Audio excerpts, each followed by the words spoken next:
Il est 13 h en temps universel et partout en Côte d'Ivoire. Bonjour et bienvenue dans votre journal accessible aux sourds et aux malentendants. Pour la mobilisation des ressources nécessaires au financement du PND 2021-2025, un groupe consultatif a lieu ce mercredi avec l'appui de tous les partenaires au développement. Un groupe consultatif présidé par le vice-président Tiemoko Meliakone en présence du Premier ministre, des membres du gouvernement et des présidents d'institutions.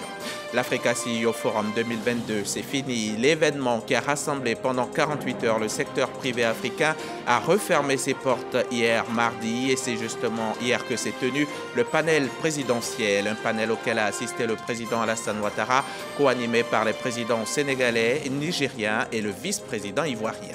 Après des recours en justice et une décision en urgence de la Cour européenne des droits de l'homme, l'avion spécialement affrété pour expulser jusqu'à 130 migrants vers le Rwanda ne partira finalement pas mardi soir. La mesure, poussée par Londres, était vertement critiquée, mais le gouvernement britannique a assuré ne pas se décourager. Pour le besoin de financement public du PND 2021-2025, 5 413,4 milliards de francs CFA sont à rechercher. Et pour la mobilisation de ces ressources nécessaires au financement du PND, un groupe consultatif est organisé ce mercredi avec l'appui de tous les partenaires au développement, notamment la Banque mondiale, l'Union européenne, la Banque africaine de développement et le système des Nations unies. Il est présidé par le vice-président Tiemoko Meliakone en présence, comme vous pouvez le voir, du Premier ministre Patrick Jérôme Achi, des membres du gouvernement et des présidents d'institutions. Je vous propose là maintenant d'écouter un extrait de l'intervention du vice-président. C'était donc à l'ouverture du groupe consultatif ce matin. La mise en œuvre du PND 2021-2025 prévoit des investissements socio-économiques d'un coût global de 59 000 milliards de francs CFA, environ 100 milliards de dollars US, dont 74% devront être portés sur le secteur privé. Comme vous l'aurez compris, le gouvernement entend faire du secteur privé l'acteur clé de la création de richesses et d'opportunités d'emploi pour nos jeunes. Au-delà du potentiel naturel important de l'économie ivoirienne, le plan propose de nombreuses opportunités pour les investisseurs privés qui vous seront présentés durant cette journée. Conformément à la tradition, le temps d'accueil et d'ouverture sur l'extérieur, en particulier sur les pays voisins, investir en Côte d'Ivoire, c'est investir pour la sous-région et donc contribuer à réduire la pauvreté au-delà de nos frontières. Ainsi, investir en Côte d'Ivoire, c'est avoir accès à un vaste marché, puisque notre pays est membre de la Communauté économique de l'Afrique de l'Ouest, CEDEAO, comprenant 15 pays avec une population de plus de 300 millions d'habitants. Le reportage complet de Awa Touré à suivre ce soir dans le 20h. L'actualité, vous le savez, c'est aussi l'Africa CEO Forum, le plus grand rassemblement du secteur privé africain. Les 13 et 14 juin 2022, les décideurs politiques et économiques du continent se sont rencontrés ici à Abidjan pour mettre en place des stratégies pouvant raviver durablement la croissance africaine. Hier mardi, s'est tenu le panel présidentiel, panel auquel a pu assister Viviane Aïma. Voici son compte-rendu. Dernier acte de l'Africa CEO Forum, le panel présidentiel qui s'est tenu ce mardi 14 juin et auquel ont pris part le président de la République Alassane Ouattara, les présidents Macky Sall, président du Sénégal et président en exercice de l'Union africaine, et Mohamed Bazoum, président du Niger, et le vice-président Kone Tiemoko Melie, qui représentait le président de la République Alassane Ouattara sur le plateau des panélistes. La crise alimentaire qui s'aggrave sur le continent africain depuis le déclenchement de la guerre en Ukraine, la crise climatique et les engagements pris par la communauté internationale à l'occasion de la COP15 et la crise sécuritaire dans le Sahel, marquée par les attaques récurrentes des mouvements terroristes djihadistes, ont constitué le menu des questions posées aux différents intervenants. sur la crise alimentaire actuelle en Afrique et sur les engagements pris par la COP15 pour lutter contre la sécheresse, l'intervention du vice-président Koneti Moko Mélié. Vous avez posé une question pour dire qu'est-ce qu'il faut faire. Il est évident que pour la Côte d'Ivoire, nous avons vu, et c'est ce que nous avons constaté depuis un certain temps, la production vivrière est quand même importante. Elle est importante même si nous n'avons pas l'autosuffisance alimentaire sur tous les produits. Il y a quand même un bon nombre de produits sur lesquels la production est importante pour l'intérieur, même avec quelquefois une exportation dans les pays voisins. Mais le problème, c'est que ces productions connaissent une saisonnalité qui font que la disponibilité à tout moment n'est pas garantie. Et ça, c'est un problème important sur lequel il faut trouver des solutions. La solution la meilleure est celle qui est actuellement mise en œuvre, envisagée et mise en œuvre par le gouvernement, c'est de faire de telle sorte qu'il y ait une maîtrise plus grande et que cette saisonnalité soit plus ou moins arrêtée. Ça veut dire quoi? Ça veut dire qu'il faut maîtriser l'eau.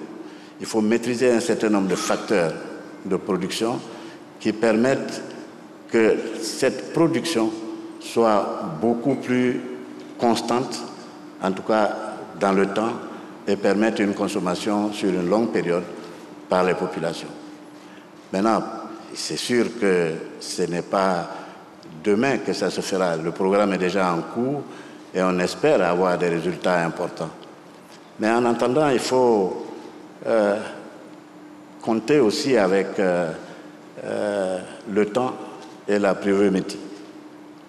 On espère que, comme le disent les prévisionnistes, que nous allons avoir une pluviométrie plus clémente et peut-être une production beaucoup plus importante pour éviter justement que nous soyons obligés de subventionner certains produits et certains produits pour la consommation des ménages.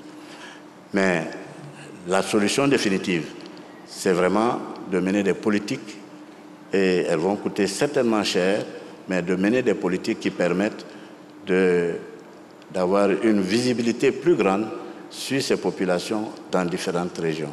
Je crois que c'est un programme qui est en cours en Côte d'Ivoire et nous espérons que ça va donner des résultats. On va passer à présent à la crise climatique.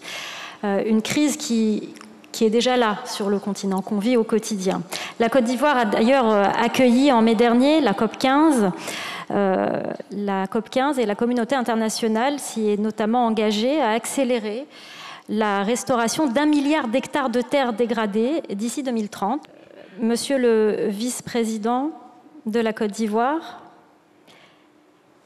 êtes-vous de votre côté satisfait de ces engagements pris lors de la COP15?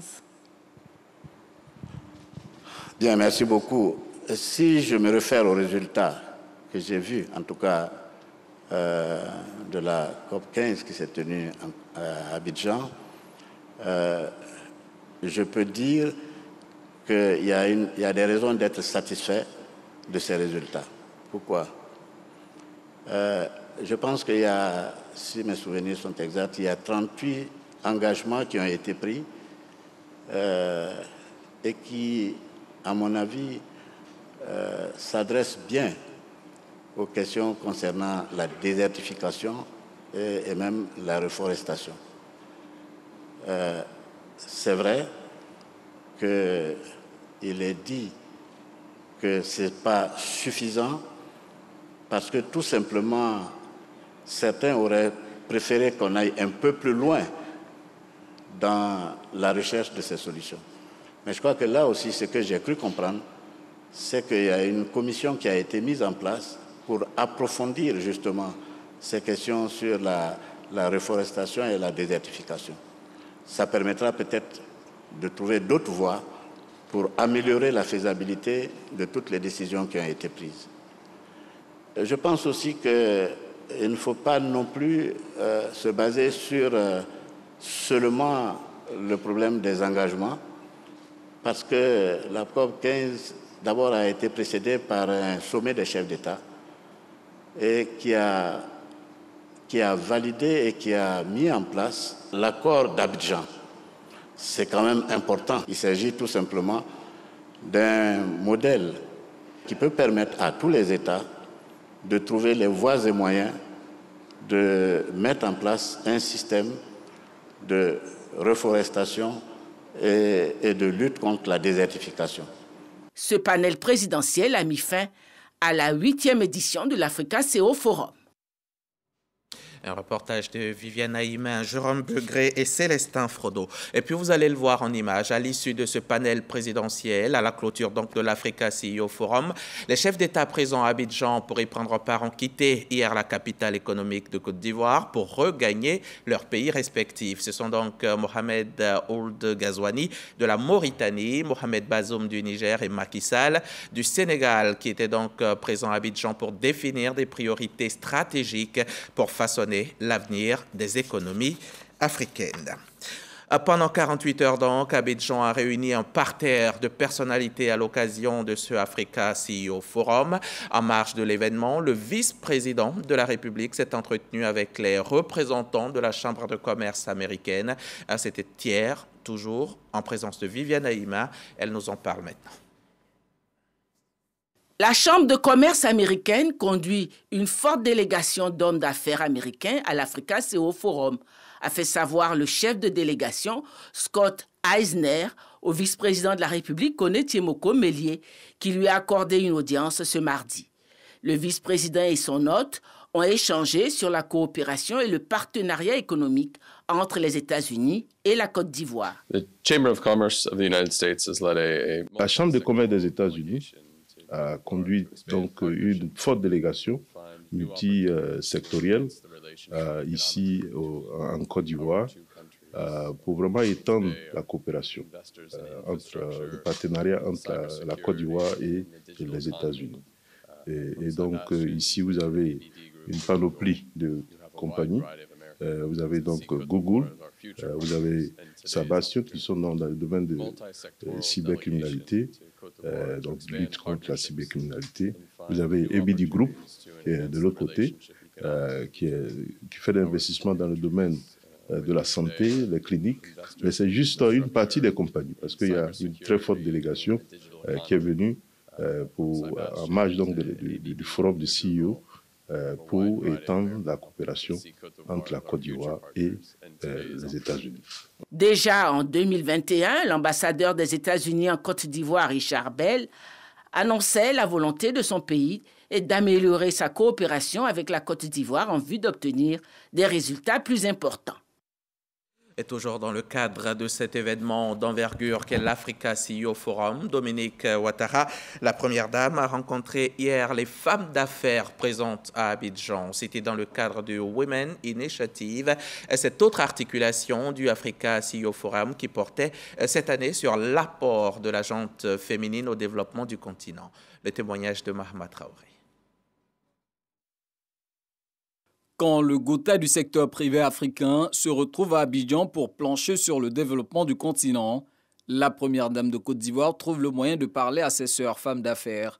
Elles sont entrepreneuses, dirigeantes ou occupent de hautes fonctions au sein de grandes entreprises africaines ou mondiales. C'est en admiration de leur courage que Dominique Ouattara a tenu à partager avec elles ce cocktail baptisé Women Initiative à la faveur de la 8e édition du Africa CEO Forum.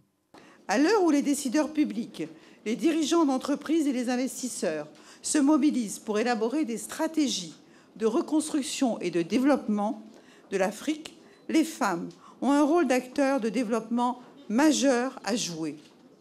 Pour ma part, j'ai choisi d'apporter ma pierre à la construction de l'Afrique en renonçant à ma carrière de chef d'entreprise au profit de mon rôle de première dame depuis 2010. C'est à ce titre que la première dame de Côte d'Ivoire mène des actions d'envergure au profit des plus faibles. Citons les actes posés par sa fondation Children of Africa dans le domaine de l'éducation, de la santé et du social, son combat pour l'élimination du travail des enfants et celui pour l'autonomisation des femmes avec le Fonds d'appui aux femmes de Côte d'Ivoire. Le FAFSI est un fonds à taux réduit destiné à financer les activités génératrices de revenus des femmes ivoiriennes qui ne sont pas éligibles aux sources de financement classiques. Aucune caution financière, ni aval, ni frais ne sont exigés à nos sœurs pour pouvoir bénéficier du FAFSI. Le capital du FAFSI est actuellement de 25 milliards et ce capital est à la banque et appartient toujours à l'État. Et nos sœurs ont réalisé un taux de remboursement de plus de 98%, ce qui est vraiment exceptionnel. Il a été octroyé à plus de 300 000 femmes ivoiriennes qui peuvent ainsi prendre en charge leur famille, soit plus de 2 millions de personnes sorties de la pauvreté. L'expérience du FAFSI nous prouve que les femmes peuvent contribuer de façon significative à l'édification d'une Afrique plus forte. Et Dominique Ouattara d'indiquer la voie du possible à ses convives du jour. Chères sœurs, il incombe aux femmes dirigeantes de prendre la place qui est la leur et d'asseoir les bases de leur participation active dans la reconstruction de l'Afrique par des décisions fortes et des actions concrètes.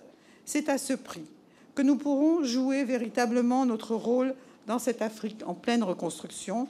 Outre cette adresse, Dominique Ouattara s'est prêté aux questions des femmes d'affaires.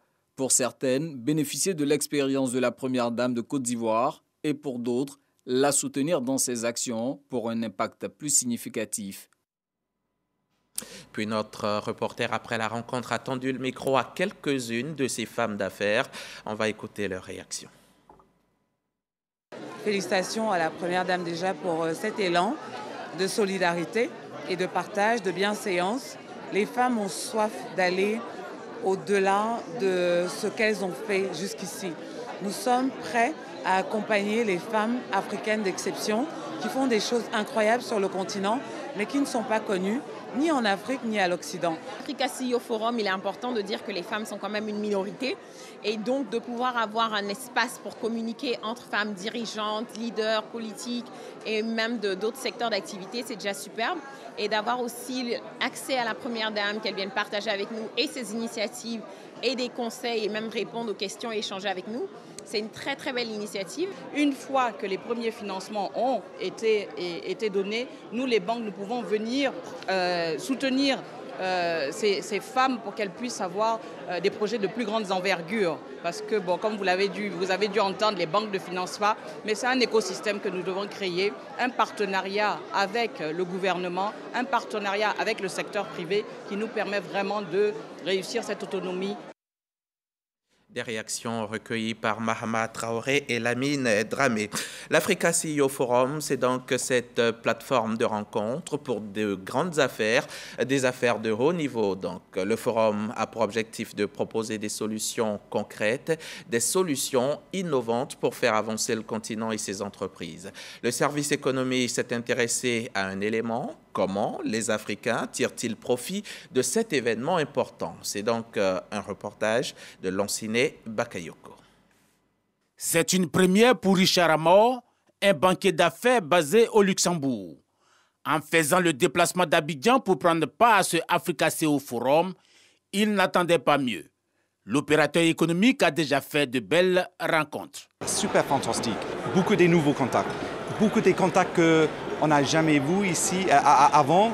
Et ici, c'est les contacts qui connaissent l'Afrique. Et ça, c'est la chose la plus importante pour nous. Partout dans les coulisses, des conciliabules, des échanges de contacts.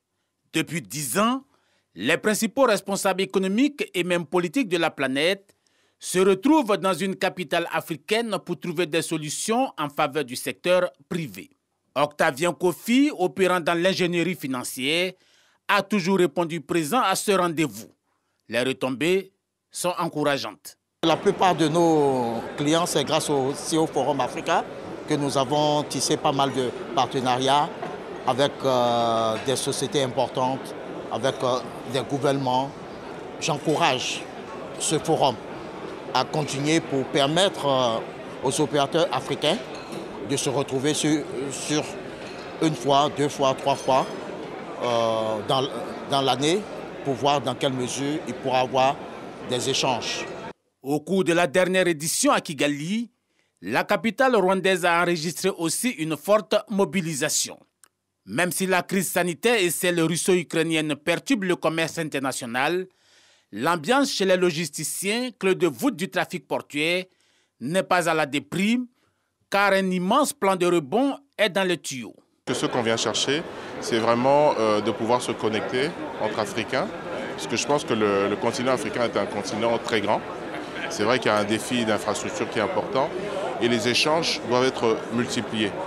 Et je pense que ce type d'événement permet de reconnecter les différentes parties du continent, les différentes sous-régions, mais aussi les différentes zones anglo, franco, lusophones. Ce qui est intéressant, c'est de savoir ce qui se fait, d'avoir de la perspective, de la prospective sur le continent et de pouvoir apprendre de l'expérience d'autres et de donner aussi son expérience pour essayer de construire encore les choses de manière sereine et perpétuelle sur le continent.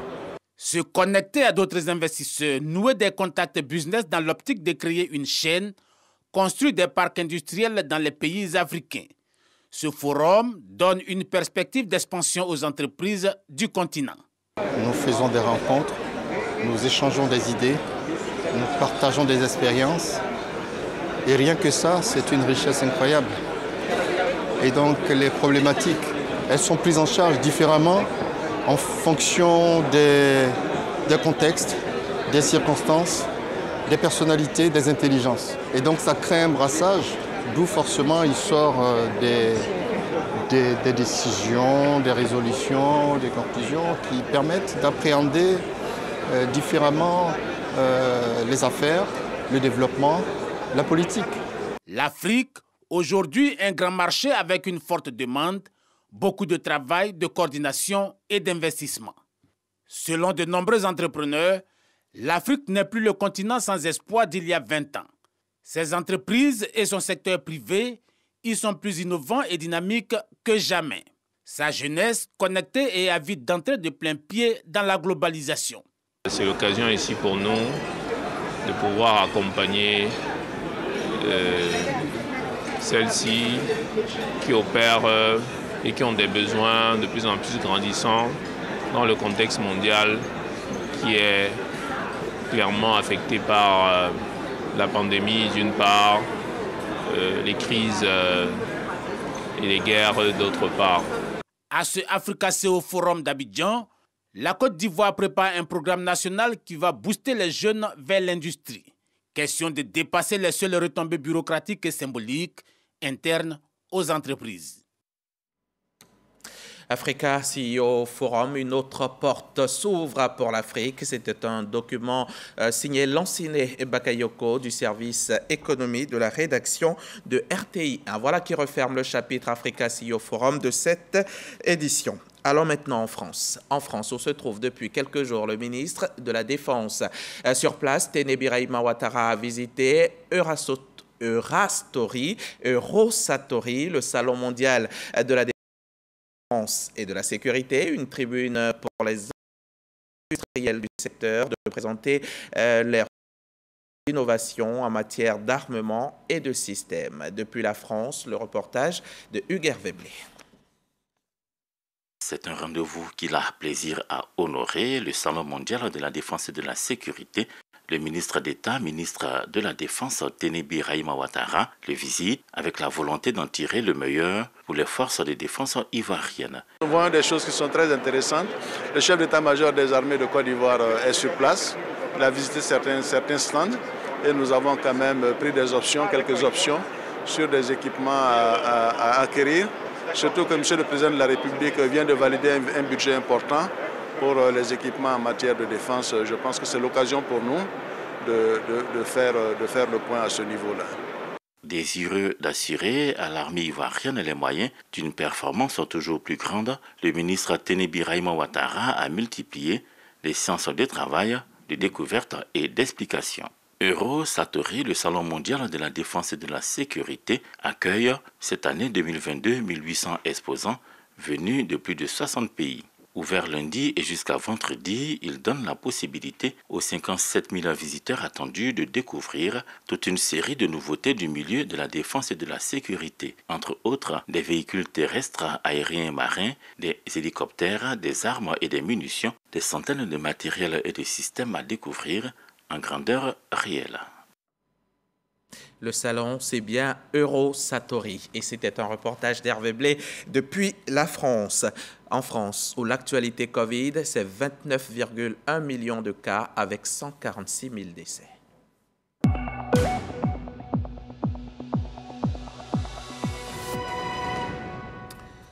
Ici en Côte d'Ivoire, depuis le début de la pandémie, les autorités sanitaires ont recensé 82 542 cas confirmés avec 799 morts. 50 nouveaux cas ont été recensés rien qu'hier et les cas actifs sont au nombre de 120. Il faut continuer à se protéger contre le virus, il faut donc continuer à appliquer les mesures barrières et il faut surtout se faire vacciner. C'est une recommandation du ministère de la Santé si nous voulons vaincre cette maladie. Cette maladie qui, bien heureusement, n'empêche plus la vie de suivre son cours normal. Allons-y à Oumé, au Collège moderne, où s'est déroulée récemment une journée carrière en présence des acteurs du système éducatif du département. Une action qui devrait permettre aux élèves en classe d'examen de mieux s'orienter après. Le reportage de Charles Tatou, RTI Boaké. À l'actif d'une organisation non gouvernementale de la place, cette journée carrière contribue à encourager les élèves en classe d'examen et en fin de cycle pour le meilleur choix des filières de formation en vue de leur insertion socio-professionnelle. Initiateurs de la journée carrière et principaux acteurs du système éducatif du département d'Oumé, satisfaits de l'engouement des parents et élèves, mais surtout de l'influence dans les stands d'information et d'orientation. Les élèves vont à l'école, mais ils ne savent pas ce qu'il faut faire. Après le bac, avant le bac, qu'on ait échoué, qu'on ait réussi, il y a toujours une orientation qu'il faut savoir faire. On peut ne pas réussir, mais on peut s'inspirer quand même des exemples et puis s'orienter dans la vie pour réussir. Après la séance que j'ai eue avec les enfants, ils ont compris qu'il faut travailler dur en classe et aussi on a eu à parler un peu de notre spécialité, le géomètre expert qui il est et qu'est-ce qu'il fait, et de sorte que dans le futur les enfants puissent vraiment s'orienter dans cette voie-là.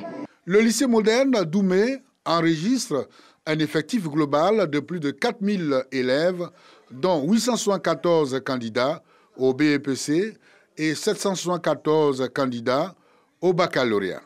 Avec cette journée carrière, les admis auront une lisibilité sur les filières de leur convenance. La fête des mères, c'est bien tous les jours. La ministre de la Femme, de la Famille et de l'Enfant continue en tout cas d'honorer les mamans de Côte d'Ivoire. Hier, elle honorait les mamans conseillères régionales et maires de Côte d'Ivoire. Khalil Diomandé, Sephora Zegui, reportage. Après les femmes députées, ce sont les maires conseillères municipales des différentes localités de Côte d'Ivoire qui sont célébrées par la ministre de la Femme, de la Famille et de l'Enfant. Ce moment de retrouvailles est surtout l'occasion pour ces élus locaux d'échanger sur leurs ambitions pour les prochaines élections municipales et régionales. Les femmes du réseau des élus locaux se sont engagées à aider Madame la ministre à ce que la loi portant quota de 30% dans les assemblées élues, que cette loi-là puisse être appliquée. Nous sommes engagés avec elle pour que ce défi-là soit relevé.